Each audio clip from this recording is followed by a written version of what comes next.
So can you just first tell me who you are, introduce yourself with your name and who you work for? I am Al-Haji SALI Usmanu. I come from Cameroon and I work for an organization known as Bororo Social and Cultural Development Association, MBOSCUDA. So it's very nice to meet you. So why are you here today? I am here to participate in the 9th World Forum for Democracy Summit on how the activities that we are doing can affect democracy and the environment. That's why I'm here. So could you tell me a little bit more about your organization? What do you do? Actually, in MBOSCUDA, their main overall vision is to enable Fulani pastoralists to live in peace with their neighboring crop farmers and in a healthy environment. That's their overall vision.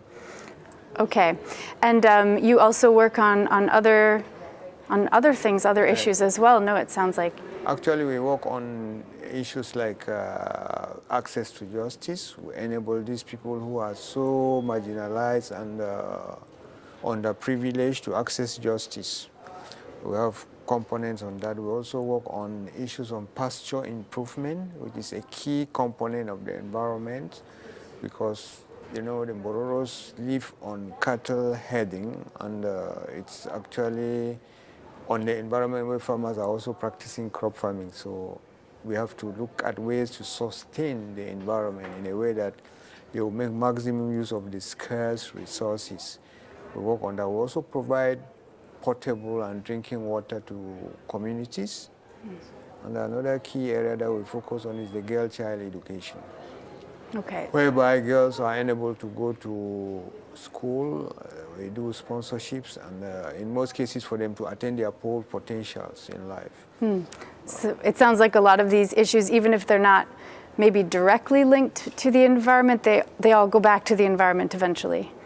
Actually, it goes back to the environment. Why? Because, you know, if the environment is not healthy, most of these issues that I'm talking about cannot be easily carried out.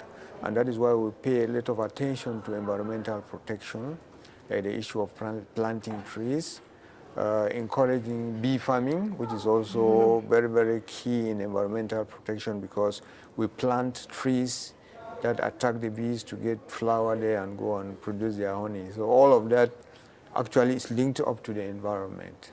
There's no action that is isolated as such. Pasture improvement is key because we try to encourage the issue of planting of improved grass like Bricaria and Guatemala, so that in a small environment, much can be realized. And there's one key issue that we practice, which is known as alliance farming, which is also very, very important. You know, there have been conflicts between herders and farmers. And the only way to mediate or to negate these conflicts is to bring them together in an environment, in a system whereby both will be enjoying, because herders bring cattle into the farm of a farmer. When they urinate and put dung there, the land becomes very fertile. And when it becomes fertile, after some time it's rotative. When the cattle leave, the farmer cultivates crops, you will have much harvest.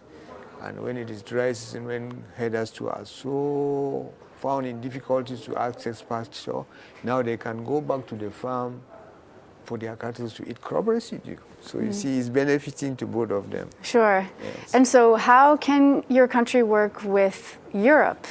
What is the link there for you? Well, the link there for us is that we write projects which are funded mostly by the European partners who encourage climate change and environmental protection.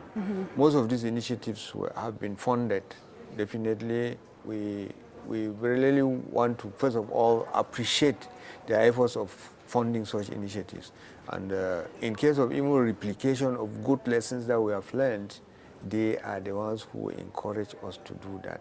So that will let us now cover more targets and space for such projects. And it sounds like you're working mostly in rural areas then? Yes, actually most of our activities in rural areas. Why? Because, you know, in urban areas, especially in Cameroon, crop production is mostly at very little level, and not to talk of cattle rearing, which is almost impossible.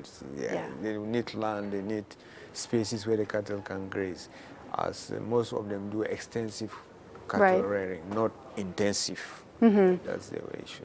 And do you think that people in these areas are learning more about the environment through some of your projects, like about climate change? They have learned a lot about environmental change. Why? Because at first there was bush burning. They were burning the bush so that new grass can grow. But now they have understood that it's no longer is destructive to the environment, and it can actually cause a lot of havoc. So now they are no longer doing it at extensive level. I can't say it has completely stopped. Why? Because you see, it's a habit and it's a culture, and sometimes to eliminate those cultural practices is very, very challenging. But all the same, they are now aware and they are limiting it. Great, thank you so much. It was really nice speaking with you. Okay, thank you very much. The pleasure is mine, not yours. Thank you.